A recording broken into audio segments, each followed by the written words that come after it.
Hi there, Kimberly Flanagan of Kimberly's Quilts, back with another quick tip on Pro Stitcher to kind of demystify some of those little uh, features that are little known and a little utilized, but can make your life very easy.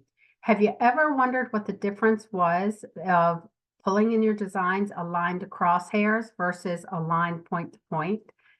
Let me share my screen here and I will show you exactly what that feature is, where you can set it up and how you can use it.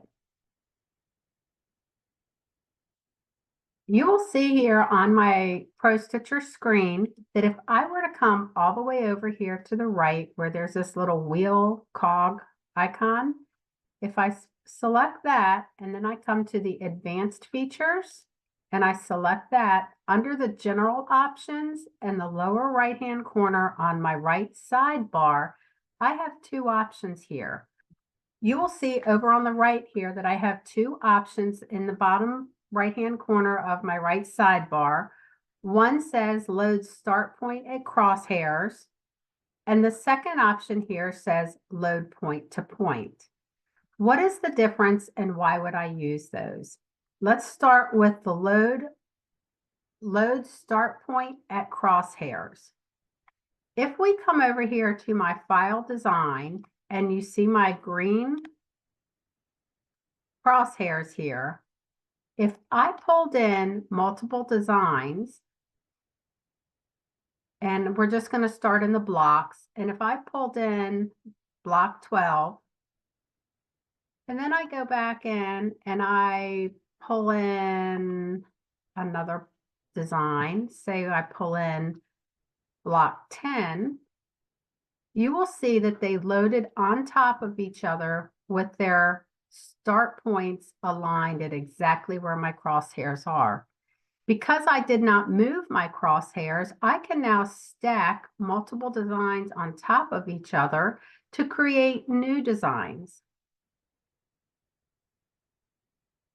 And I can build upon this knowing that they're all going to be perfectly lined up because I did not move my machine head or my crosshairs.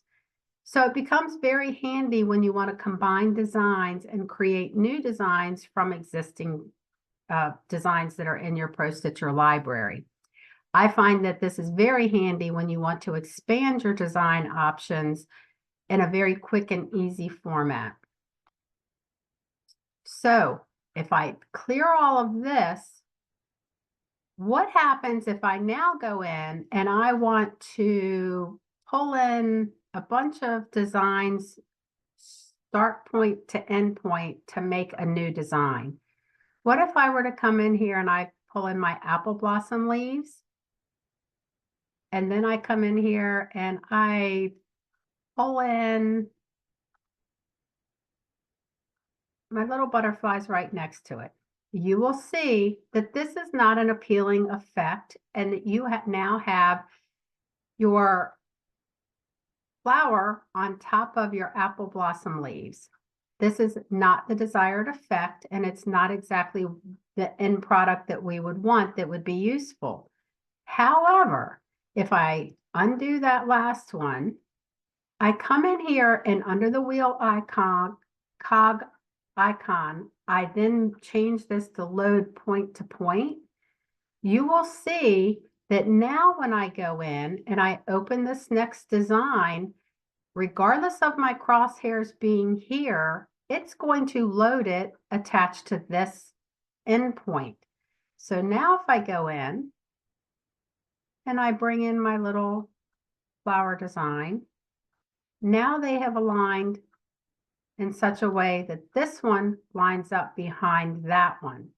They're overlapping, so these two might not be ideal designs. But let's clear that out and let's select some different designs. What about, this is one of my favorite designs to use on little boy quilts. What if I create a little parade of these little trucks and transportation vehicles?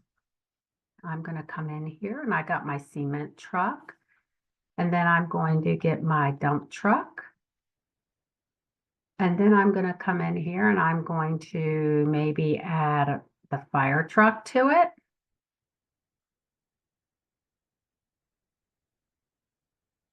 And you will see that it is lining these up one after another after another. Now, when I stitch these out, I can have these stitch out in a nice row. I know that they're lined up all on the same plane because I added them point to point, and they're not on top of each other. So each of these options has a very useful place in how it loads in relation to your crosshairs and what the finished effect is. I hope that helped.